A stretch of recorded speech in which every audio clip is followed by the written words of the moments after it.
Good morning class. आज हम पढ़ेंगे अकाउंटेंसी का चैप्टर नंबर 8। तो इसमें क्या है कि आपको उन डॉक्यूमेंट्स के बारे में बताया जाएगा जिन डॉक्यूमेंट्स की हेल्प से हम रिकॉर्डिंग करते हैं। ठीक है, तो आइए देखते हैं कि कौन से वो डॉक्यूमेंट्स होते हैं। तो सबसे पहले हम आते हैं source documents of accountancy. Source document of accountancy का मतलब क्या होता है कि source documents are the first record about the details of a business transaction. मतलब कि ये पहले ऐसे रिकॉर्ड होते हैं जिससे हम क्या करते हैं, कोई भी ट्रांजेक्शन बिजनेस की रिकॉर्ड करते हैं। Such documents reports the data, the amount, parties involve in the nature of the transactions. तो इसमें क्या होता है कि कोई भी जो डॉक्यूमेंट्स होते हैं, मतलब कि जो सोर्स डॉक्यूमेंट्स होते हैं, उसमें हमारी अमाउंट दी हुई होती है, डेट दी हुई होती है, पार्टी का नाम दिया होता है। ठीक है, और उस ट्रांजेक्शन का नेचर दिया होता है, वो किस तरीके की ट्रांजेक्शन है, मतलब कि उसको हम परचेज करने वाले हैं, सेल्स से रिलेटेड है, या फिर हमने कोई फिक्स एसेट्स ली है, या एक्सपेंस को हमने पे किया है, या कोई कमीशन वगैरह रिसीव किया है। तो इस तरीके के जो ट्रांजेक्शन्स हैं वो इसमें रिकॉर्ड की जाती हैं। Entries in the books are always made from the source documents. जो भी एंट्रीज बुक्स में की जाती है वो किसकी हेल्प से की जाती है, सोर्स डॉक्यूमेंट की हेल्प से की जाती है। The following are the most common source documents. जो आपको नीचे दिए हुए हैं ये कुछ डॉक्यूमेंट्स हैं जिनकी हेल्प से हम देखेंगे कि हम किस तरीके से रिकॉर्डिंग उसकी करते हैं और कौन कौन से डॉक्यूमेंट्स हमारे होते हैं। तो फर्स्ट है कैश मीमो। कैश मीमो का मतलब होता है कि when a trader sells goods. जब एक ट्रेडर जो व्यापारी है वो क्या करता है, गुड्स को सेल करता है, बेचता है, फॉर कैश, कैश में, he gives a cash memo. तो वो क्या देता है, कैश मीमो देता है। And when he purchase goods for cash he receive a cash memo. और जब परचेज करता है गुड्स को कैश में तो वो क्या लेता है, बदले में कैश मीमो लेता है। ठीक है, details regarding the items, quantity, rate and the total price is mention in the cash memo.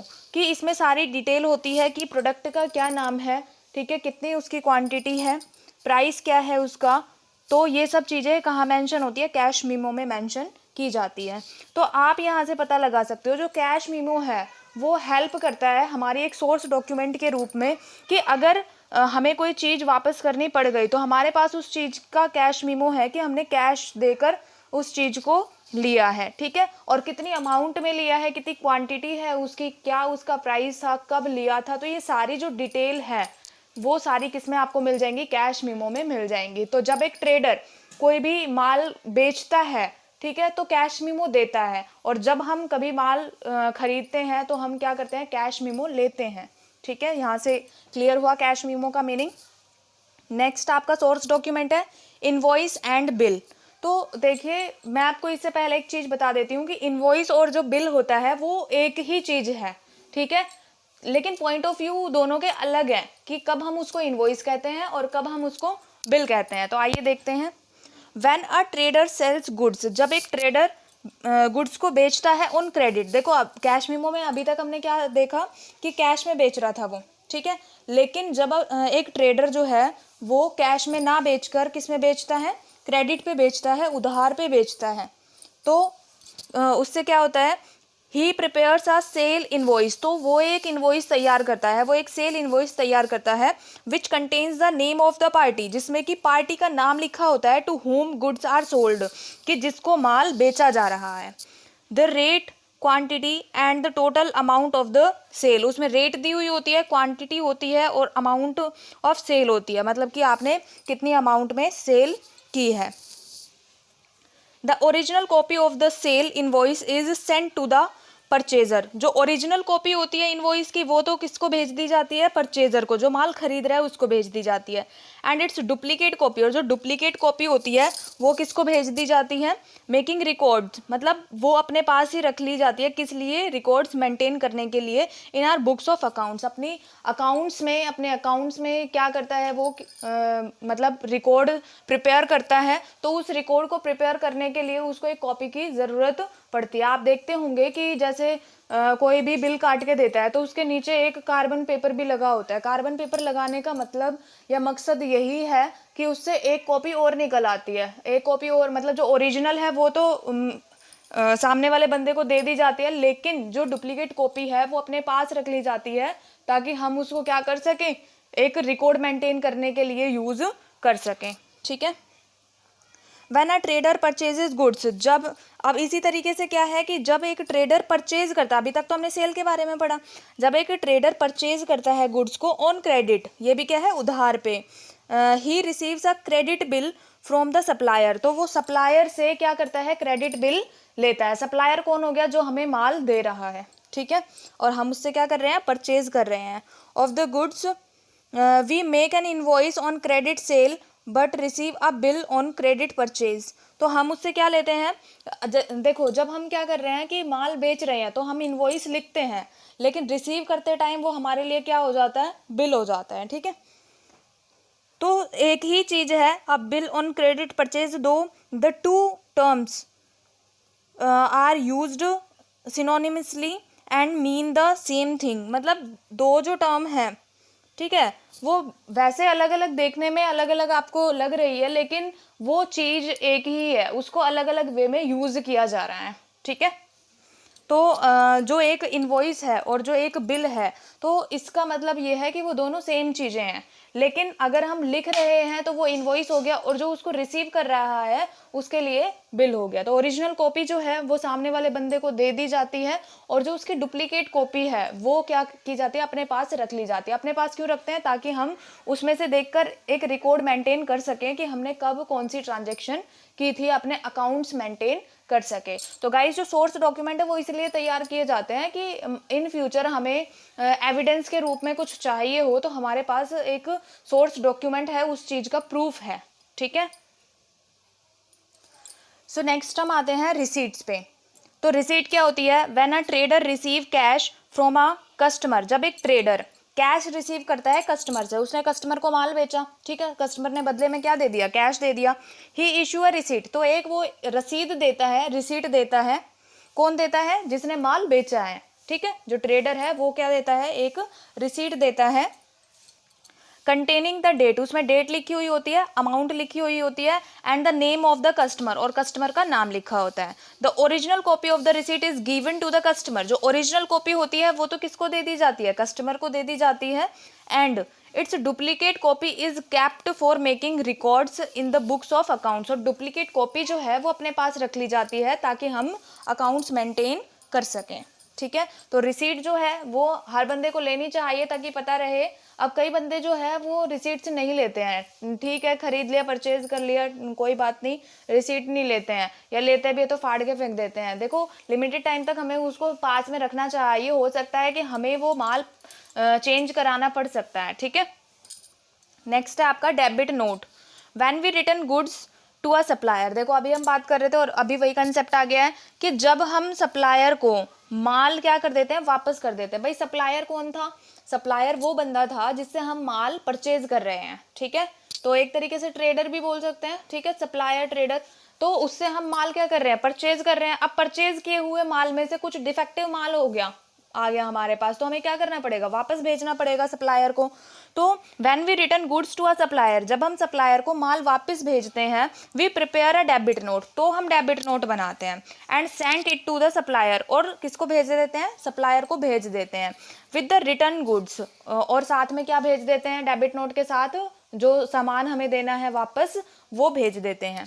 Debit note is a document, debit note एक ऐसा डॉक्यूमेंट है which indicates that suppliers account is being debited, जिससे पता चलता है कि जो supplier का अकाउंट है ना वो क्या करना है, डेबिट करना है।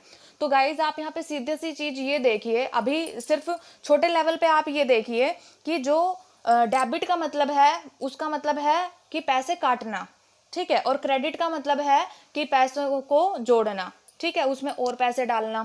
जैसे मान लिया आपके बैंक अकाउंट से पैसे कट गए तो डेबिटेड कहा जाएगा, अगर आपके बैंक अकाउंट में पैसे और जमा करा दिए तो क्रेडिटेड कहा जाएगा, ठीक है। तो इस वे में आप इसको लेके देखें कि अब हमने क्या किया कि सप्लायर को माल भेज दिया है वापस, ठीक है, तो सप्लायर क्या करेगा, भाई हमने तो सप्लायर को पूरा पैसा दे रखा है तो वो हमें पैसा वापस करेगा ना, तो सप्लायर का अकाउंट क्या हो गया, कम हो गया। अगर वो हमें पैसा वापस दे रहा है तो सप्लायर के अकाउंट में से कम हो गए, और कम होने का मतलब क्या बताया था कि सप्लायर का अकाउंट क्या हो जाएगा, डेबिट हो जाएगा। नेक्स्ट हम आते हैं क्रेडिट नोट। तो देखते हैं कि when goods are received back, कि जब हमें गुड्स वापस मिलता है, वापस कब मिलेगा भाई, हमने किसी को सेल किया था और उसका डिफेक्टिव निकल आया तो वो हमें वापस दे देगा, ठीक है। फ्रॉम अ कस्टमर, किसी कस्टमर से जब गुड्स वापस आ जाता है, a credit note is sent, तो एक क्रेडिट नोट जो है वो सेंड किया जाता है टू हिम, उसको, इंडिकेटिंग दैट, और वो क्या इंडिकेट करता है, क्या दर्शाता है कि कस्टमर्स अकाउंट, जो कस्टमर का अकाउंट है वो क्या किया जाएगा, क्रेडिटेड किया जाएगा इन आर बुक्स, हमारे बुक्स में। अब देखो, कस्टमर को वो चीज़ पसंद नहीं आई मान लिया, या फिर डिफेक्टिव निकल आई, खराब निकल आई, तो कस्टमर क्या करेगा, कस्टमर ने तो पूरा पैसा दे रखा है, तो कस्टमर क्या करेगा, उस एक क्रेडिट नोट लिखेगा और साथ में उस माल को क्रेडिट नोट के साथ सेलर के पास भेज देगा, ठीक है।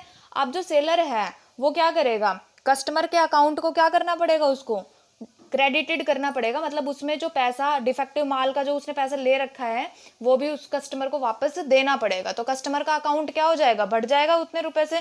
अब कस्टमर का अकाउंट जब बढ़ रहा है, इंक्रीज हो रहे हैं उसमें रुपीज, तो आप क्या करोगे, क्रेडिट करोगे कस्टमर का अकाउंट, ठीक है। तो याद रखना कि डेबिट नोट में सप्लायर का जो अकाउंट है वो डेबिट होगा, और क्रेडिट नोट में कस्टमर का जो अकाउंट है वो क्या हो जाएगा, क्रेडिट हो जाएगा। नेक्स्ट हम आते हैं पे इन स्लिप। तो इसको बताने से पहले मैं आपको एक चीज़ डिस्कस करना चाहूँगी आपके साथ कि आप कभी बैंक में गए होंगे पैसे जमा कराने के लिए, ठीक है। आपने एक फॉर्म फिल किया होगा और उसके साथ, फॉर्म फिल करने के साथ साथ आपने वो जो पैसे हैं वो किसको, कैशियर को दे दिए होंगे। कैशियर ने पैसे रख लिए होंगे, उस फॉर्म पे क्या किया होगा, मतलब कुछ स्टैंप वगैरह लगाई होगी। अब जो स्टैंप लगा के वो साइड में से एक पर्ची आपको फाड़ के दे देता है, ठीक है। तो जो वो पर्ची आपको काउंटर फॉइल देता है, जो पर्ची काउंटर पे ही आपको मिलती है, उसको क्या कहा जाता है, पे इन स्लिप, ठीक है। इससे पता चलता है, इस स्लिप से पता चलता है कि आपने बैंक को पे किया है, ठीक है, आपने बैंक में जमा कराया है या पे किया है आपने बैंक को, ठीक है। तो ये जो स्लिप है ये आपके पास रिकॉर्ड होती है कि आपने इतना पैसा जमा करवा दिया है, ठीक है। तो अब आगे देखते हैं इसमें क्या लिखा हुआ है। This is a form available from a bank, ये एक फॉर्म होता है जो कि कहाँ अवेलेबल होता है, बैंक में अवेलेबल होता है। And is used to deposit money, और पैसा जमा करवाने के काम आता है इन द बैंक, बैंक में। Each pay in slip has a counterfoil, हर पे इन स्लिप के साथ क्या जुड़ी हुई होती है, काउंटर फॉइल जुड़ी होती है, ठीक है। काउंटर फॉइल को वो क्या करते हैं, फाड़ लेते हैं, ठीक है, और उस काउंटर फॉइल को हमें दे देते हैं, एक पार्ट अपने पास रख लेते हैं और एक बैंक हमें दे देता है, कस्टमर को दे देता है। Which is return to the depositor, जिसने भी पैसा जमा करवाया है वो उसको दे दिया जाता है काउंटर फॉइल, ठीक है। ड्यूली स्टैम्प्ड, स्टैम्प लगा के, and signed by the cashier, और कैशियर के साइन के साथ ऑफ द बैंक, बैंक के कैशियर के साइन के साथ और उस बैंक की मोहर के साथ क्या होता है कि वो जो काउंटर फॉइल है वो दे दिया जाता है, पे इन स्लिप जिसको कहा जाता है, वो काउंटर पे ही उसको लौटा दी जाती है, ठीक है। नेक्स्ट हम आते हैं cheque. A cheque is an order in return, जो चेक है वो एक ऑर्डर है, किसमें, रिटर्न में, रिटर्न फॉर्म में। Drawn upon a bank to pay a specified सम, जो कि आप मतलब जो ऑर्डर है वो किस चीज़ का है कि आप पैसे निकाल सकते हो, ठीक है। स्पेसिफाइड अमाउंट होती है टू द बियरर और the person named in it, cheque में जिस बंदे का नाम है या जिसके नाम से वो चेक बनाया हुआ है वो उसमें से पैसे निकाल सकता है, ठीक है। एक चेक होता है, फॉर्म की तरह होता है, एक छोटे फॉर्म की तरह होता है, उस चेक को क्या किया जाता है, फिल किया जाता है, अमाउंट फिल की जाती है और उसको हम बैंक में सबमिट कराते हैं, बैंक बदले में क्या करता है, हमें पैसे दे देता है, ठीक है। तो ये हमारे गाइज सोर्स डॉक्यूमेंट हैं जिनकी हेल्प से हम फर्स्टली रिकॉर्ड करते हैं अपनी अकाउंट्स की बुक में, ठीक है। जो हम अकाउंट्स प्रिपेयर करते हैं तो एक वेरिफिकेशन के तौर पे या एविडेंस के तौर पे हम क्या करते हैं, इन सोर्स डॉक्यूमेंट्स का यूज़ करते हैं। सो अब हम आते हैं वाउचर्स पे। तो वाउचर क्या होते हैं, voucher, a separate voucher is prepared for each transaction, हर एक ट्रांजेक्शन के लिए एक अलग वाउचर तैयार किया जाता है। एंड इट स्पेसिफाइज द, और ये स्पेसिफाई करता है कि जो अकाउंट्स है वो to be debited and credited, कि वो डेबिटेड होगा या क्रेडिटेड होगा, ठीक है। कौन सा अकाउंट डेबिट होगा, कौन सा अकाउंट क्रेडिट होगा। तो बेसिकली वाउचर से हमें पता चलता है कि जो एक ट्रांजेक्शन हो रही है उससे जो भी खाते इफेक्ट हो रहे हैं, जो भी अकाउंट्स इफेक्ट हो रहे हैं, तो वो अकाउंट्स क्या होंगे, डेबिटेड होंगे या क्रेडिटेड होंगे। आज सीरियल नंबर, मतलब जो आप इस तरीके से पहचान सकते हो कि जैसे हर दुकानदार क्या करता है, अपनी एक जो स्लिप की एक मोटी किताब होती है वो छपवाए रखते हैं, जिसमें वो एंट्रीज भी करते रहते हैं, आपको बिल भी देते रहते हैं, इस तरीके से ही होती है, ठीक है। A serial number is put on each voucher, हर एक वाउचर पे अलग सीरियल नंबर होता है। And the relative source documents are attached, और जो रिलेटिव सोर्स डॉक्यूमेंट है उसके साथ क्या कर दिया जाता है, अटैच कर दिया जाता है with the voucher. The vouchers are properly filed according to their serial number, जो वाउचर होते हैं अब उन पे सीरियल नंबर डाला होता है, तो सीरियल नंबर के अकॉर्डिंग ही क्या किए जाते हैं, वो रखे जाते हैं, ठीक है, फाइल में रखे जाते हैं।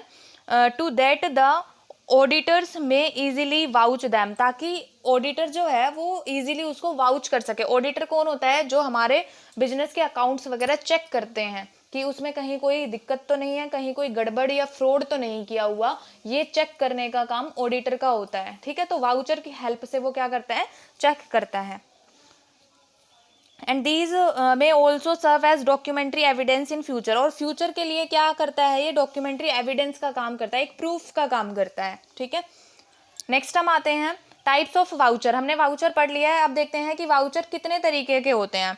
तो वाउचर जो है हमारे दो तरीके के होते हैं, फर्स्ट हमारा कैश वाउचर्स होते हैं और दूसरा हमारा नॉन कैश वाउचर्स होते हैं, जिनको हम क्रेडिट वाउचर्स भी बोलते हैं, ठीक है। तो मेनली इसको क्रेडिट वाउचर नहीं कहा जाता, क्योंकि कैश वाउचर में भी हमारा एक पार्ट आता है क्रेडिट वाउचर का, तो हम इसको नॉन कैश का नाम दे देते हैं, नॉन कैश वाउचर्स, और ट्रांसफर वाउचर्स का नाम भी दे देते हैं, ठीक है। तो वाउचर के हमारे कितने पार्ट है, दो पार्ट है, कैश वाउचर और नॉन कैश वाउचर या फिर ट्रांसफर वाउचर्स। तो जो कैश वाउचर्स हैं वो कौन से हो गए, debit vouchers for cash payment और credit vouchers for cash receipts. अब देखते हैं,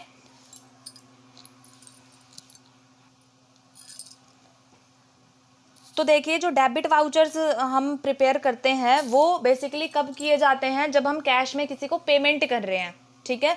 लेकिन जो क्रेडिट वाउचर्स है वो कब किए जाते हैं, जब हम कैश में रिसीट कर रहे हैं, जब हम कुछ चीज़ कैश में ले रहे हैं, रिसिप्ट कर रहे हैं, ठीक है। जब हमारे पास कोई रिसीट आती है, कोई इनकम हमारी आती है। उसके बाद हम आते हैं कंपाउंड वाउचर्स पे। तो कंपाउंड के नाम से ही पता चल रहा है कि मिला जुला है, ये कई चीज़ों से मिलके बना हुआ है compound. A document showing a transaction that contains multiple debits, एक ऐसा डॉक्यूमेंट जो कि शो करता है ट्रांजेक्शन में कि बहुत सारे क्या हैं, मल्टीपल डेबिट्स है, बहुत सारे डेबिट्स हैं, एंड वन क्रेडिट, और वन क्रेडिट है। जो ट्रांजेक्शन हो रही है वो अलग अलग खातों को क्या करेगी, अलग अलग अकाउंट्स को इफेक्ट करेगी, जिनमें से मतलब कई सारे अकाउंट, बहुत सारे अकाउंट क्या है, डेबिट हो रहे हैं, और एक अकाउंट जो है वो क्या हो रहा है, क्रेडिट हो रहा है, या फिर कई सारे अकाउंट क्रेडिट हो रहे हैं या और एक अकाउंट क्या हो रहा है, डेबिट हो रहा है। विच कंटेन्स मल्टीपल क्रेडिट्स, ऐसा भी हो सकता है कि मल्टीपल क्रेडिट्स हो और वन डेबिट हो, और ऐसा भी हो सकता है कि मल्टीपल डेबिट हो और वन क्रेडिट हो, ठीक है। इज कॉल्ड कंपाउंड वाउचर, तो इसको क्या कहा जाता है, कंपाउंड वाउचर का नाम दिया जाता है। तो फर्स्ट है आपका इसी कंपाउंड वाउचर के ही दो पार्ट होते हैं आपके, डेबिट वाउचर और क्रेडिट वाउचर। अब देखते हैं डेबिट वाउचर क्या होता है। डेबिट वाउचर हम उस वाउचर को कहते हैं a document showing a transaction, एक ऐसा डॉक्यूमेंट जिसमें ट्रांजेक्शन रिकॉर्ड की गई है, और उस ट्रांजेक्शन में क्या है, that contains multiple debits, debits बहुत सारे हैं और जो क्रेडिट है वो एक है। Multiple debits and one credit is called debit voucher, तो उसको हम क्या कहेंगे, डेबिट वाउचर कहेंगे। तो अब इससे अगला हम देखते हैं क्रेडिट वाउचर क्या है। A document showing a transaction, एक ऐसा डॉक्यूमेंट जो कि ट्रांजेक्शन को शो करता है, कैसी ट्रांजेक्शन को, दैट कंटेन्स, जिसमें मल्टीपल क्रेडिट्स हों, बहुत सारे क्रेडिट्स हों, एंड वन डेबिट, और एक ही डेबिट हो, कोल्ड क्रेडिट वाउचर, उसको क्या कहा जाता है, क्रेडिट वाउचर कहा जाता है। तो इसको इजीली याद रखने का तरीका यही है कि अगर बहुत सारे डेबिट हैं, देखो अगर बहुत सारे डेबिट हैं तो क्रेडिट एक होगा, ठीक है, और बहुत सारे क्रेडिट हैं तो डेबिट एक होगा, ठीक है। तो याद करने का तरीका ये है कि अगर बहुत सारे डेबिट हैं, जो ट्रांजेक्शन में इफेक्ट ज़्यादा डेबिट पे पड़ रहा है, वैसे तो इक्वल इफेक्ट होता है, लेकिन जो डेबिट्स की ट्रांजेक्शन है या जो अकाउंट्स आप प्रिपेयर कर रहे हो उसमें डेबिट ज़्यादा हो रहे हैं अकाउंट, तो उसका मतलब है कि वो डेबिट वाउचर है, ठीक है। मल्टीपल डेबिट्स है तो डेबिट वाउचर, मल्टीपल क्रेडिट्स हैं तो क्रेडिट वाउचर, ठीक है। तो यहाँ से आपको पता चला कि वाउचर्स क्या हैं, वाउचर के टाइप क्या हैं, ठीक है। कंपाउंड वाउचर क्या है, तो वाउचर किस काम आते हैं ये भी आपको पता चल गया है। तो सोर्स डॉक्यूमेंट्स के साथ हम वाउचर को ऐड करते हैं, ठीक है, ताकि हमें फ्यूचर में एक एविडेंस मिल सके। और मान लिया कोई कस्टमर अगर कोर्ट केस कर देता है तो हम उसको कोर्ट में एविडेंस के तौर पे दिखा सके सोर्स डॉक्यूमेंट्स को। ठीक है, सो गाइज आज का चैप्टर यहीं ख़त्म करते हैं। सो आई होप आपको ये चैप्टर पसंद आया होगा, क्लियर हुआ होगा। तो लाइक करना ना भूलें, शेयर एंड सब्सक्राइब करना ना भूलें। और आपकी कोई क्वेरी हो प्लीज़ कमेंट सेक्शन में कमेंट करके ज़रूर बताइए, हम आपकी क्वेरी को सॉल्व करेंगे। ठीक है, एंड आपको बेस्ट सॉल्यूशन देंगे। Thank you guys.